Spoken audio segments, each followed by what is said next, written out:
पर्दे में हम रखेंगे, पर्दे में बाहर जाएगी तो पर्दे में जाएगी, घर के अंदर रहेगी तो पर्दे के नीचे चाचा भी, मामा भी, भाई भी, फूफा भी, मौलाना भी, सब मिलेंगे। इतनी सारी महिलाएं जो पुलिस में है, नाइट ड्यूटी कर रही है। अगर पुलिस ऑफिसर है, मैं अभी यहीं पे दिखा दूंगी आपको, एक महिला होगी वो खड़ी हुई है, 12 बजे भी खड़ी रहेगी, 1 बजे भी खड़ी रहेगी, 2 बजे भी। इनके हिसाब से वो सोना जो खड़ा हुआ है वो गलत है। अरे इनकी सोच ना वही तालिबान वाली सोच है। जावेद से बाहर आएंगे तो इन्हें सोफिया कुरैशी नजर आएंगे ना सर। ये इतना सेंसिटिव टॉपिक है रेप केसेस को लेके, और उसके ऊपर भी ऐसी घटिया सोच रखने वाले लोग दो मुंह के दुम्बी जैसी बातें करते हैं। रेप होता है, बलात्कारी होता है, उसे करने वाला चाहे किसी अमीर बाप का बेटा हो या सड़क पे चलाने वाला रिक्शा वाला हो। नहीं, ये सरकार की तारीफ करेंगे, सरकार को बचाएंगे। ममता दीदी गिरते हुए नजर आ रही है, राहुल गांधी गिरता हुआ नजर आ रहा है, अखिलेश यादव गिरता नजर आ रहा है। इनको बस उनका बचाव करना है कि बहन के साथ में रेप हो जाए, चाहे इनकी बेटी के साथ में रेप हो जाए, चाहे इनकी होने वाली पत्नी के साथ में रेप हो जाए, कोई दिक्कत नहीं है। ये घूमते रहे, ये सोना बताते लड़की को अंदर रहना चाहिए। देश की जितनी भी महिलाएं, एक बार आप सड़क पे उतर जाओ। मैं लिटरली चाहती हूँ, ये कैंडल मार्च लेके जो निकलते हैं ना, अधिकतर उसमें लड़के होते हैं, आप देखेंगे। ये कैंडल मार्च से कुछ नहीं होगा। एक बार इस देश की सारी लड़कियां हाथों में तलवार, पिस्टल और सामान लेके सड़क पे उतर जाए ना, तो ऐसी घटिया सोच रखने वाले लोग अपने घरों में बंद स्पेशल है। वो टोपी वालों के लिए स्पेशल है, टोपी वालों की सुनती है, इसीलिए वो स्पेशल है।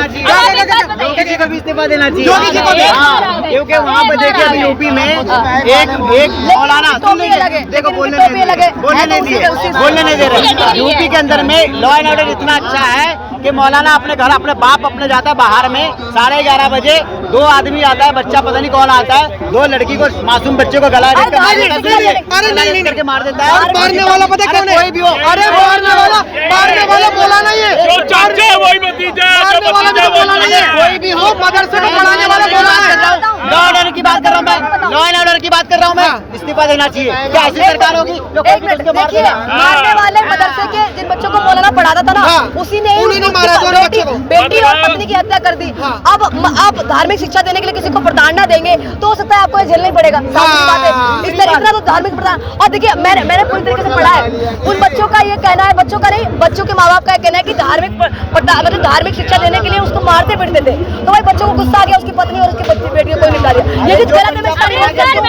धार्मिक शिक्षा देने के लिए आप किसी को इस तरीके से मारेंगे पीटेंगे तो हो सकता है उसका गुस्सा कहीं ना कहीं निकलेगा। लेकिन 1 मिनट में कहना चाहती हूँ, लोग कहते हैं मुस्लिम बच्चे हैं, मासूम है, भटक जाते हैं, तो शायद ये वाले भी भटक गए होंगे। ठीक है, वो कौन करता है? 10 साल का बच्चा वो हाथी जैसी औरत को मार देगा क्या? और वो भी योगी मारने आए थे। इनको बस योगी को घेरना है, मोदी को घेरना है। मेरे को मेरी एक वीडियो बहुत वायरल हो रही है जिसमें मैंने कहा है कि मुसलमान अपने 10 बच्चों को, एक को पंचम लगाने वाला बनाता है, एक को मर्डर करने वाला बनाता है, उसमें से जो एक बनाता है योगी मोदी विरोधी। तो जो 4थे 5वें 7वें नंबर के बच्चे होते हैं ना, ये वही है योगी मोदी विरोधी। कोलकाता के अंदर में ये बताओ, महिला जो है ना, आदमी अपने गोल्ड को आदमी कहाँ रखता है? तिजोरी में रखता है कि बाहर खुले में रखता है? बाहर गले में मेरी मम्मी रखती है सोने का। 1 मिनट, ये इनके में होता होगा कि पर्दा में रहेंगे, हमारे में नहीं होता। हमारे लोग पर्दे में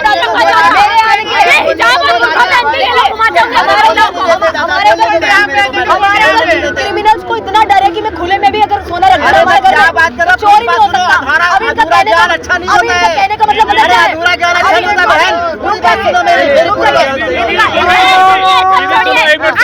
दीदी सुनो, इनको इतनी वो वाहवाही है ममता बनर्जी की, मैं कह रहा हूँ इनकी क्लीन शेव कराओ, साड़ी बनाओ, 2 दिन के लिए वेस्ट बंगाल भेजो, पता चल जाएगा। गैंग रेप हो जाएगा आपके साथ। पता है इनका कहने का मतलब क्या था कि गोल्ड को हम छुपा के रखते हैं। देखिए इनका कहने का मतलब पता क्या था लड़कियों से, कि लड़कियों को अगर बाहर जाएगी तो उसके साथ रेप हो जाएगा। इनका कहने का मतलब ये था। देखिए उत्तर प्रदेश में कोई घर में सोना रख के जाए, मैं योगी जी मुख्यमंत्री की बात कर रही हूँ, वहाँ पे चोरी हो ही नहीं सकता। अब यही अगर पश्चिम बंगाल में होता तो सोना और लड़की याद होगा हमारे यहाँ एक शनि धाम है। ठीक है, अरे सुन लो यार, पर्दे में आप लोग रखते होंगे, हमारे यहाँ एक शनि धाम है। उस शनि धाम के पूरे गांव में एक घर में ताला नहीं लगता है क्योंकि चोरी से लोग डरते हैं। अब ये लोग हैं पर्दे में रखते हैं क्योंकि पर्दे में हम रखेंगे, पर्दे में बाहर जाएगी तो पर्दे में जाएगी, घर के अंदर रहेगी तो पर्दे के नीचे चाचा भी, मामा भी, भाई भी, फूफा भी, मौलाना पंजाबी सब मिलेंगे। ओ चाचू मेरे को पूरी बात बोलने दोगे? मैं ये बोला था अंकल, सुनो अंकल जी, मैं ये बोला था कि सोने को लोग है ना गोल्ड को तिजोरी में रखते हैं। क्यों तिजोरी? अरे रुक तो, हमारे तिजोरी में नहीं रखते हैं। ये कह रहे हैं कि लड़की है उसको कर। अरे चलो पूरी बात बोले दोगे? पेशेंस रखो। गोल्ड को आदमी क्यों रखता है कि ताकि कोई छू ना पाए। गोल्ड की अहमियत होती है, वैल्यू होती है। महिलाओं की जो है ना भारत के अंदर में महिला जो है ना वो गोल्ड की जैसी है। इसीलिए हम गोल्ड को सुरक्षित रहना चाहते हैं ताकि रात को 12 बजे के बाद महिला बाहर ना निकले। आदमी मर्द की आदत जो ना वो आदत गंदी बहुत खराब हो चुकी है। कचरा है क्योंकि ये बाहर घूम रहे हैं ना, ये बाहर घूम रहे हैं, ये कचरा है, ये कचरा है, बाहर घूम रहे हैं। सोफिया कुरैशी के बेवकूफ हैं। क्या 12 बजे के बाद की बात? सोफिया कुरैशी इतनी सारी महिलाएं हैं जो पुलिस में है, नाइट ड्यूटी कर रही है। अगर पुलिस ऑफिसर है, मैं अभी यहीं पे दिखा दूंगी आपको, एक महिला होगी वो खड़ी हुई है, 12 बजे भी खड़ी रहेगी, 1 बजे भी खड़ी रहेगी, 2 बजे भी। इनके हिसाब से वो सोना जो खड़ा हुआ है वो गलत है। अरे इनकी सोच ना वही तालिबान वाली सोच है। महिला उर्फी जावेद से बाहर आएंगे तो इन्हें सोफिया कुरैशी नजर आएंगे ना सर। मॉल बंद हो जाता है, 10 बजे मॉल्स बंद हो जाता है, 12 बजे थिएटर बंद हो जाता है, 12 बजे के बाद भाई कहीं पब चालू होता है। चांदनी चौक भी बंद होने वाला ही है कि घूम रहे इधर। चांदनी चौक भी बंद होने वाला है, आप घूम रहे इधर। सुनिए, मैं 1 साल बॉम्बे रह के आई हूँ, मैंने बॉम्बे देखा है और अब मैं दिल्ली भी देख रही हूँ। बॉम्बे हो या दिल्ली हो, रात के टाइम पे लड़कियाँ आराम से घूमती हैं, कोई डर नहीं है। बात ये है में देखो क्या होता है। अरे ममता प्रेमी है और कुछ नहीं है, ममता के प्रेम में पागल हो रहे हैं और कुछ नहीं है। मैं आपको एक स्टोरी बताता हूँ। ये इतना सेंसिटिव टॉपिक है रेप केसेस को लेके, और उसके ऊपर भी ऐसी घटिया सोच रखने वाले लोग दो मुंह के दुम्बी जैसी बातें करते हैं। रेप होता है, बलात्कारी होता है, उसे करने वाला चाहे किसी अमीर बाप का बेटा हो या सड़क पे चलाने वाला रिक्शा वाला हो। नहीं, ये सरकार की तारीफ करेंगे, सरकार को बचाएंगे। ममता दीदी गिरते हुए नजर आ रही है, राहुल गांधी गिरता हुआ नजर आ रहा है, अखिलेश यादव गिरता नजर आ रहा है। इनको बस उनका बचाव करना है कि बहन के साथ में रेप हो जाए, चाहे इनकी बेटी के साथ में रेप हो जाए, चाहे इनकी होने वाली पत्नी के साथ में रेप हो जाए, कोई दिक्कत नहीं है। ये घूमते रहे, ये सोना बताते लड़की को अंदर रहना चाहिए। अरे भाई साहब कह रहे हैं, भाई साहब पीछे से कह रहे हैं सबसे सुरक्षित कोलकाता है। पूछिए इनसे आरजेकर कॉलेज कहाँ पे था? सुरक्षित? हाँ, भारत के अंदर अभी 4थे नंबर पे कोलकाता सर्च कर लीजिए आप। आगे सुरक्षित लगता है, इनके साथ कुछ गलत हो गया है। दिल्ली आज सुरक्षित है, इनके साथ कुछ गलत हो गया है। देश की जितनी भी महिलाएं, एक बार आप सड़क पे उतर जाओ। मैं लिटरली चाहती हूँ, ये कैंडल मार्च लेके जो निकलते हैं ना, अधिकतर उसमें लड़के होते हैं, आप देखेंगे। ये कैंडल मार्च से कुछ नहीं होगा। एक बार इस देश की सारी लड़कियां हाथों में तलवार, पिस्टल और सामान लेके सड़क पे उतर जाए ना, तो ऐसी घटिया सोच रखने वाले लोग अपने घरों में बंद हो मैंने जाएंगे। सोच को उजागर करता हूँ। आपने कहा कि रात में महिला क्या करती है, रात में 10 बजे ये बंद हो जाता है, 12 बजे। अब सुनो, अब मैं अपनी घटना बता रहा हूँ। जब मैं एक बार बाइक से आ रहा था तो मैंने रात में 1 बजे 2-3 महिलाओं को देखा। मैंने उनसे यही तुम्हारा सवाल करा जो तुमने बताया, तो उन्होंने कहा भैया हम ना गरीब हैं, हम 200-250 रुपए लेकर जो शादियों में रोटियां बनाते हैं हम वो काम करते हैं। हमने दूसरी महिला से पूछा कि आप इतनी रात में कैसे आ रहे हो, तो उन्होंने कहा भैया हम गरीब हैं, हम सिक्योरिटी गार्ड का काम करते हैं, जो भी महिला वगैरह आती हैं उनके लिए हम काम करते हैं। फिर हमने तीसरी महिला से पूछा कि आप कहाँ से आ रहे हो 1-1:30 बजे 2 बजे, तो उन्होंने कहा भैया हम गरीब हैं, हम 6,000 रुपये महीने की तनख्वाह पे लोगों का काम करते हैं, झाड़ू पोछा करते हैं। तो उसमें जो बच्चे होते हैं हमें बच्चे संभालने होते हैं, रात के 1-1, 2-2 बजे वो अपने बच्चे रोते रहते हैं, उनको संभालना होता है। आप किन महिलाओं को हंस रहे हो, किन महिलाओं के ऊपर हंस रहे हो? आप कह रहे हो कि 1-2 बजे महिला क्या काम करती है?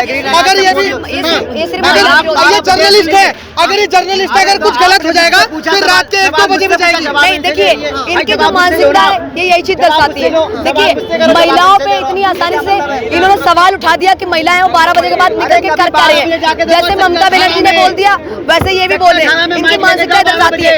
अगर सोफिया कुरैशी की माँ भी बोल देती बेटा आप सोना हो, आप तिजोरी में बंद रह के रहो, आप घर से बाहर मत निकलो, सोना को संभाल के रखा जाता है, तो सोफिया कुरैशी जैसी हमारी सेना में आ पाती क्या महिला? 18 में 12 बजे चलो मेरे साथ सेक्टर 18 में, ठीक है 12 बजे सेक्टर 18 में हजारों महिलाएं भारत देश में ऐसी सुन लीजिए, हजारों महिलाओं सेक्टर 18 में 12 बजे के बाद आपको 4 बजे तक सुबह तक दिखेंगी। और उन्हें लाखों करोड़ों महिलाओं के लेकर कहोगे जो कमाती हैं अपने परिवार पालती, अलग क्यों मैटर है उनके साथ? एक सेक्टर 18 से तुलना कर रहे हो सारी महिलाओं की बात की। बंगाल में एक मिनट, एक ये वेश्या की भी बात कर देंगे। अभी कहेंगे कि वेश्या वो भी अपना काम कर रही है, तुम्हें क्या लेना देना है? हर महिला अपना काम कर रही है, चाहे वो पुलिस वाली पुलिसकर्मी अभी मैं यहाँ पे अभी देखूंगी 9-10 बजे तक भी एक पुलिसकर्मी महिला खड़ी रहेगी यहाँ पे। 10-12 बजे भी हो सकता है कि 2 बजे भी नाइट में ड्यूटी करती हो। तुम ऐसे कैसे बोल सकते हो एक महिला पे सवाल? भाई एक बात बताइए, अगर ममता बनर्जी को उनकी माँ ने बोल दिया होता भैया आप सोना हो, 7 बजे के बाद घर से बाहर मत निकलना, तो क्या जो मुख्यमंत्री बन सवाल करूंगा कि वेस्ट बंगाल में जिसका रेप हुआ वो 2nd ईयर की छात्रा थी जो मेडिकल की ही पढ़ाई कर रही थी। इससे पहले आरजीकर राजा गोविंदकर मेडिकल कॉलेज में रेप हुआ बंगाल में, वो भी एक नर्स की पढ़ाई कर रही थी। वो तो बेचारी बच्ची पढ़ाई करने वाली है, हॉस्पिटल में 36-48 घंटे की ड्यूटी दे रही है सरकार। अगर ये लोग कह रहे हैं कि रात में बाहर निकल रही है, आपकी सरकार फांसी क्यों नहीं दे रही है? 2014 से 2025 के बीच में एक भी फांसी नहीं हुआ, रेपिस्ट को क्यों नहीं दे रहा हो? फांसी दो। लेकिन कांग्रेस ने फांसी दी है, निर्भया कांड में फांसी दिलवाई है, जितने भी लोग सबको फांसी हुई है। लटकाओ आप फांसी पे, आपने कहा कि निर्भया कांड में फांसी दिलवाई है। निर्भया कांड कब हुआ? 2012 में। और फांसी कब मिली? किसने दिलवाई थी? 2012 में मिली। 2012 में ही। अरे 2020 में मिली, आपको पता भी नहीं। दिलवाया था 8 साल बाद दिलवाया। आपको पता क्या कांग्रेस ने दिलवाई? क्या कांग्रेस ने फांसी दिलवाया है? कोर्ट ने, कांग्रेस ने दिलवाया कोर्ट से। आप बीजेपी का विरोध करो। अच्छा आप तो कांग्रेस का विरोध करो, बीजेपी का, लेकिन महिलाओं के विरोध क्यों जा रहे हो? अभी आपको 3 लोगों को पता चला रेपिस्ट है, दिलवाओ फांसी दिलवाओ। इनका जो माइंड सेट है ना, ये सिर्फ महिलाओं के प्रति गंदा है, बहुत गंदा है, बार बार देखने को मिलेगा। महिला विरोध में कोई भी बोलेंगे, अगर सोफिया कुरैशी जैसी महिला को अच्छा कर दे तो छाती पीटेंगे, मुस्लिम महिला ने अच्छा कर दिया। और वही जब ऐसे कुछ महिला को साथ हो जाए, बयान दे दे इस तरीके का मुख्यमंत्री, तब ये नहीं बोलेंगे कि महिला ने, तब ये नहीं बोलेंगे कि ममता बनर्जी ने गलत बयान दिया। इस तरीके से बयान नहीं देना चाहिए, तब नहीं। ममता बनर्जी को सही प्रूव करने के लिए ये बोलने लग जाएंगे कि सोने को छुपा के रखोगे तो अच्छा होगा, क्योंकि ममता बनर्जी को छुपाना है, ममता बनर्जी के बयान को सपोर्ट करना है। मैडम से रुक जाइए, आप सवाल मत करिए, मुझसे सवाल मत करिए। हमने अपने माइक को बता रखा है, तो आप क्या चाहते हो? सजा मिलनी चाहिए नहीं मिलनी चाहिए? फांसी होनी चाहिए या नहीं होनी चाहिए? बताओ। 1 मिनट होनी चाहिए कि नहीं? देखिए, पश्चिम बंगाल में मुर्शिदाबाद में जो महिलाओं के साथ में, हिंदू महिलाओं के साथ में, अरे मैं बोल रहा हूँ मैम, रेपिस्ट को सजा मिलनी चाहिए कि नहीं मिलनी चाहिए? हाँ या ना? कई सारे ऐसे रेपिस्ट है जो हिंदू महिलाओं के घर में घुस के उनसे बोल दिए कपड़े उतार दो, नहीं तो हम आपका साथ गलत कर देंगे। हिंदू महिलाओं ने कपड़े उतार दिए, रेप हुआ, उनको लेकर ये कब बोला सरकार सजा नहीं देगी, रेप होता है। अच्छा, वो जो शेख है, 5 शेख है, उनको मारना चाहिए। और साथ ही बात की जाए मुर्शिदाबाद में जो हिंदू महिलाओं के साथ में जो गलत हुआ था, बलात्कार हुआ था, उस चीज को लेकर नहीं बोलेंगे कि सारे मुस्लिमों को एक साथ खड़ा करके गोली मार दो, ये नहीं बोलेंगे। कहेंगे नहीं, ये तो हिंदू या कोई भी हो, अपने आप को गलत सही प्रूव करना है। Thank you ma'am. अब एक मिनट, एक करके बात करने दीजिए। अब आप क्या कह रहे थे फांसी वाली, अब आप मेरे को बताइए। सर, एक मर्द करता है ना, और आप मुझसे पूछोगे उसकी सजा क्या होनी चाहिए, मैं बोलूँ उसको कत्ल कर दो, गोली मार दो। और एक महिला से मैं पूछ रहा हूँ कि रेपिस्ट की सजा क्या होनी चाहिए, महिला घुमा फिरा के बोल रही है, इसका मतलब क्या है कि महिला क्या चाहती है? बताओ। ये बताइए कि रेपिस्ट को फांसी और सजा कौन देगा, पहले मेरे को ये बताइए। कौन देता है? कोर्ट देता है, सुप्रीम कोर्ट देता है। हाँ, और कौन देता है? तो अब कैसे सजा मिलेगा आपको? फैसले आपको पता चल गया? हम चाहते हैं उसका फास्ट ट्रैक हो, ट्रायल जल्दी हो और उसको सजा मिले। डीएनए, नार्को टेस्ट, अगर ऐसा कुछ पाया जाए कि रेप हो गया तो उसको इबरत के लिए लोगों को चौराहे पे फांसी दी जाए। बिल्कुल। कुछ चीजें अपनाओ, चाहे इस्लामी हो, इस्लाम की कुछ अच्छी चीजें हैं तो उसे भी अपनाओ। इस्लाम में कानून है, सरे बाजार में जिसने रेप करा है उसको कत्ल कर दो। अपनाओ, अच्छी चीज है, करो, उससे डर पैदा होगा। गरब कंट्री में कहीं भी रेप नहीं होता, समझे आप? यूपी में सबसे ज्यादा रेप हो रहा है। मुसलमानों के लिए सजा कानून ला दो। मुझे एक बात तो बताओ, अगर जब यूपी में होता है कुछ गलत तो उसमें योगी जी गलत होते हैं, लेकिन जब बंगाल में कुछ गलत होता है तो उसमें ममता बनर्जी गलत नहीं होती, उसमें कोर्ट गलत होता है कि कोर्ट ने सजा क्यों नहीं दी? आखिर में ऐसा क्यों होता है? हम दोनों को ममता बनर्जी, देखिए, ममता बनर्जी सरकार तो हिंदू मुसलमान तो नहीं कराती है, नहीं कराती सर। आप देखो कैसे बातें कर रहे हो? ममता टीएमसी का जो शेख था जिसने दलित बच्चे महिलाओं के साथ रेप करा, उनका बचा लिया। मोहम्मद सल्लल्लाहु के नाम पे हुआ है वहाँ पर? हुआ है? नहीं हुआ। सिर्फ यूपी में हुआ, और कहाँ पे हुआ बताइए? मुर्शिदाबाद में जब वक्फ बोर्ड के नाम पर दंगे हुए, पुराना क्या, किसी की इज्जत चली गई वो पुराना नहीं क्या? और 3-4 महीने पहले की बात है, 5-6 महीने पहले की बात। मैं कह रहा हूँ, देखो मेरी बात सुनो, मुर्शिदाबाद में हुआ, गुजरात में हुआ, भागलपुर में हुआ, बरेली में हुआ, ये सब हमारे देश के ऊपर बदनुमा दाग हैं। दाग ये तो इसे सही कौन करेगा? ये खत्म जब होगा, जब ऐसा कानून बनेगा, कोई भी पॉलिटिकल पार्टी धर्म को शामिल नहीं करेगी। आज धर्म को शामिल कौन कर रहा है सबसे ज्यादा, बताओ? बीजेपी। और कौन? टीएमसी के नेता रेप कर रहे हैं, आप बीजेपी को लेकर आ गए। तुम टीएमसी पे आ गए, मैं नहीं हूँ। उनसे इंस्पायर तो सारी पार्टियां नहीं आपका नाम क्या है सर? मेरा नाम मोहम्मद आदिल खान है। अगर मैं कहूंगा कि मोहम्मद आदिल खान जी बताइए, तो आप कहोगे अरे यार मोहम्मद आदिल खान क्यों बोल रहा है? रज़ाक भी बोल दे, अब्दुल भी बोल दे। तो ऐसा कुछ जब नहीं कहा। आपका नाम जो है वही तो बोलूंगा। ऐसे टीएमसी जो है, अगर टीएमसी के शेख ने अगर दलित महिलाओं के साथ अगर रेप करा है, तो क्या मैं टीएमसी का नाम नहीं लूं? बिल्कुल लो, और उन्नाव वाले का भी लो, डेंजर के साथ टहनी का। हाँ, मेरा सवाल यही है मेरा- कि आपको आपको बिल्किस बानो या यूपी में आपकी आत्मा जाग रही है, आपका सीना चौड़ा हो रहा है, लेकिन जब बात बंगाल पर आ रही है तो आपका सीना दब क्यों रहा है? वहाँ पर भी हमारा सीना चढ़ा हो रहा है। गलत जो गलत है भाई, बस गलत को गलत कर दो, फिर दोबारा यूपी का रेप पे कानून बनाया हम जाए। चाहते हैं ऐसा कानून बने। सबसे पहला कानून, अगर देश की तरक्की करनी है तो सबसे पहला कानून बने, कोई भी राजनीतिक दल धर्म को शामिल नहीं करेगा, अपने भाषणों में धार्मिक बात नहीं करेगा। दूसरी बात, कोई भी अगर विवादित बयान देता है, सीधा राजनीति से खत्म कैरियर। ये करो, सब सुधर जाएंगे। जब तुम घड़ी घड़ी बयान देते हो तो एक दूसरे की कौमों को भड़काते हो, इस देश का हालत ये होगी। हम चाइना से नीचे आ गए, चाइना कहाँ पहुंच गया, हम कहाँ हो गए, हमारी यहाँ क्या हालत हो गई। कांग्रेस के टाइम में चाइना और हम बराबर थे, आज हमसे वो इतना ऊपर चले गया। आज बहुत ऊपर। फिलहाल यहाँ पे लोगों की राय यह है कि फास्ट ट्रैक कानून, फास्ट ट्रैक तरीके से अगर चीजें चले तो रेप रुक सकते हैं। लेकिन ममता बनर्जी का जो बयान था, हमने उस बयान पर डिबेट करवाई, उन्होंने कहा कि 7 बजे के बाद महिला बाहर नहीं निकलनी चाहिए। उसको लेकर लोगों ने क्या कहा, आपकी क्या राय है, कमेंट बॉक्स में बताएं। देखते रहिए हमारा चैनल। धन्यवाद, जय हिंद। भारत बुलेटिन, सबसे पहले, सबसे सटीक,